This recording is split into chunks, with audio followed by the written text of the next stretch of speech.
एक पुराना मंदिर, एक रहस्यमयी घंटा और ऐसे लोग जो गुम होकर कभी वापस नहीं आए। लेकिन जब एक लड़के ने सच्चाई की राह चुनी, तो वो मंदिर अपना राज उगल बैठा। क्या आप इस राज को जानने के लिए तैयार हैं? एक रात जबरदस्त तूफान आया। बिजली चमक रही थी और बारिश रुकने का नाम नहीं ले रही थी।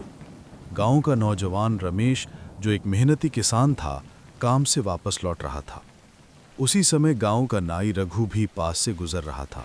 अचानक बिजली कड़की और मंदिर के घंटे की आवाज गूंजने लगी। रमेश ने रघु को पुकारा, रघु भाई रुको, ये घंटा बज रहा है, कुछ गड़बड़ है। लेकिन रघु ने हंसते हुए कहा, अरे ये सब तो हम परस्ती है।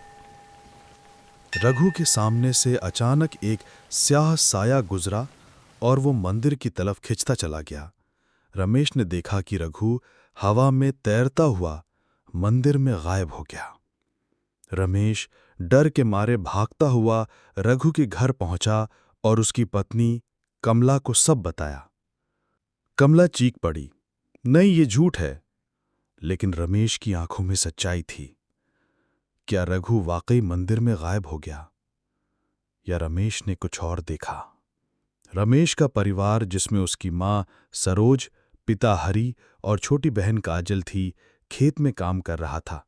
रमेश बार बार कहता, बाबूजी, हमारे खेत में कुआं खुदवा लें, मुझे सपना आता है कि वहां पानी है।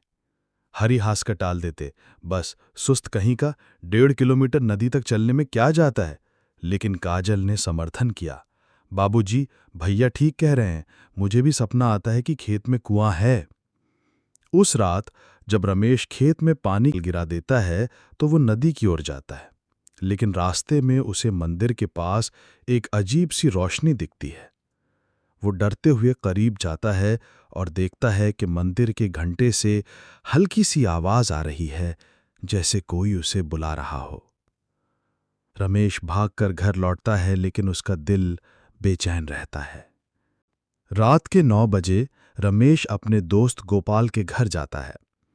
वो कहता है, मां, मैं गोपाल से मिलकर लौटूंगा। सरोज और हरि घर लौट जाते हैं। काजल अपने पिता को खाना देती है और कहती है, बाबूजी, भैया अभी तक नहीं आए। तभी मंदिर का घंटा फिर से बजने लगता है। बरसों बाद ये आवाज सुनकर पूरे गांव में दहशत फैल जाती है।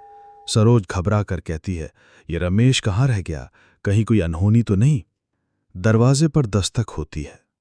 काजल खुशी से दरवाजा खोलती है, लेकिन वहां रमेश नहीं बल्कि गांव के पंडित श्यामलाल खड़े हैं। वो कहते हैं, मैं मुखिया के घर पूजा करके लौट रहा था, तभी घंटा बजा।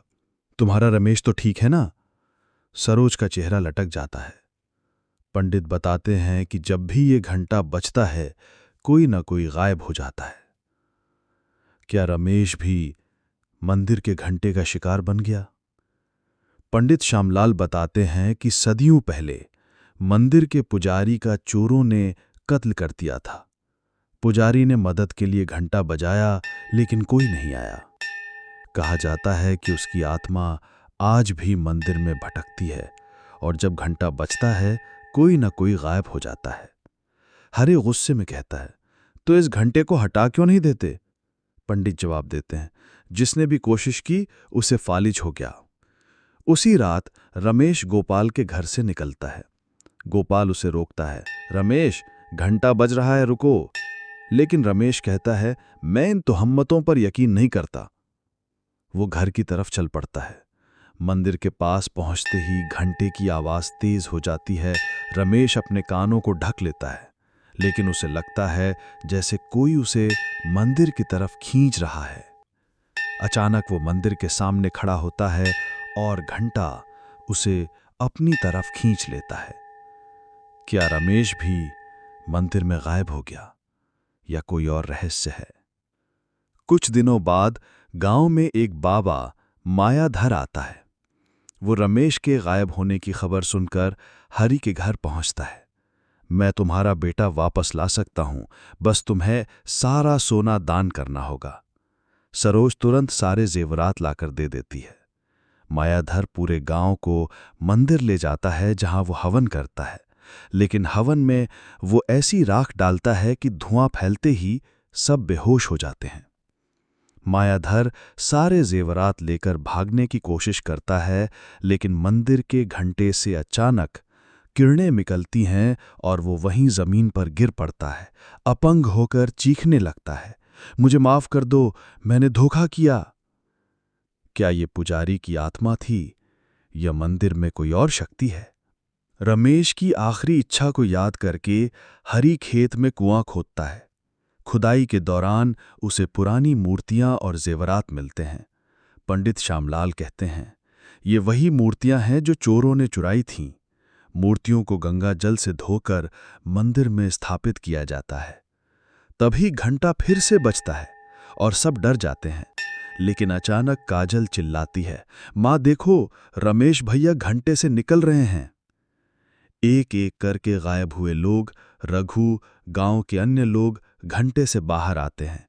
मायाधर, जो अब अपंग हो चुका है, वो कहता है, मैं इस मंदिर की सेवा करूंगा, शायद पुजारी की आत्मा को अब शांति मिल गई। मंदिर का घंटा उस दिन के बाद कभी नहीं बजा। गांव वाले मानते हैं कि मूर्तियों की वापसी ने पुजारी की आत्मा को मुक्ति दी। रमेश कहता है कि मुझे घंटे के अंदर एक अजीब दुनिया दिखी, जहां पुजारी की आत्मा इंतजार कर रही थी। चांदपुर गांव में अब अमन है और मंदिर फिर से पूजा का केंद्र बन गया। मायाधर मंदिर का पुजारी बनकर प्रायश्चित करता है।